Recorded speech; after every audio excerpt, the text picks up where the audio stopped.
A young boy named Ibrahim, who was born in a small village in Niger, grew up loved by his parents, who had dreamed for him to be someone who can help his own people.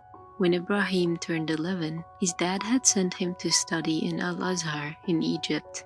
The young boy of 11 arrived in a foreign country, parting with his family for the first time, on a mission to learn Arabic and study about his religion. Showing a lot of dedication, Ibrahim was not only fulfilling the mission, he was excelling at it, having become fluent in Arabic and receiving top grades in his school classes.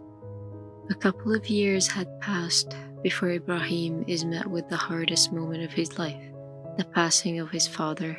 Along with it came the added challenge of being unable to afford to visit his family in Niger, with the sole breadwinner of the family having passed away.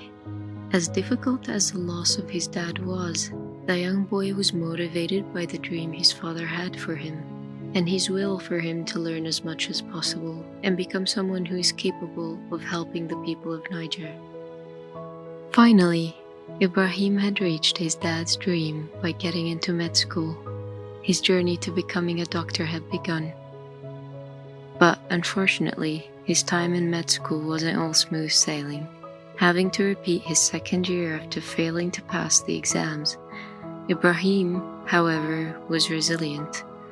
But when things got hard, he was able to save up enough money every few weeks to call his mom, whom he hadn't seen since middle school. With each phone call, his mom would make dua for him, bringing ease to his hardship.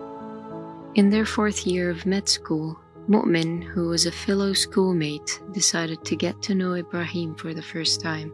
Mu'min was shocked to learn that it had been 8 years since Ibrahim was able to visit his family back home, pondering over how young he must have been when he separated from his family, and how many years he had spent on his own. With those concerns in mind, when Mu'min went back to spend some time with his family, knowing how much those visits bring him comfort, he brought up his new friend to his mom, who became keen on learning the boy's story after hearing how long it had been since he was able to visit his family. Mu'min's dad, Abdul Azim, decided to invite Ibrahim to spend his holiday at their house. Ibrahim soon became a part of their family, often spending all of his holidays at their house.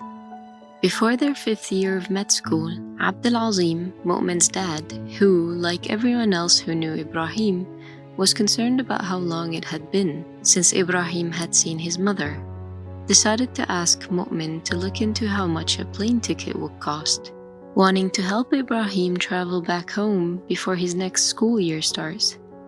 When Mu'min was concerned about the price of the plane ticket being much higher than what they can afford, his dad assured him that they might be able to gather enough money if they shared the story with everyone they knew. And so they did.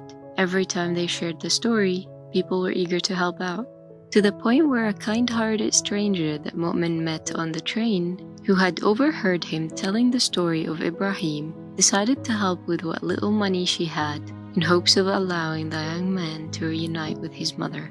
With everyone's kind efforts, they were able to gather enough money for the ticket and a little more for Ibrahim's family, allowing Ibrahim to finally reunite with his mother, who insisted on calling Mu'min's dad despite a language barrier, with Ibrahim's mom expressing her intense gratitude in French, a language that Mu'min's dad doesn't speak, and yet her emotions were conveyed through the call, allowing Mu'min to realize what a blessing it is to be able to help someone.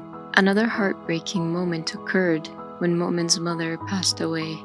Ibrahim was there, mourning her loss alongside the family that he had become an integral part of.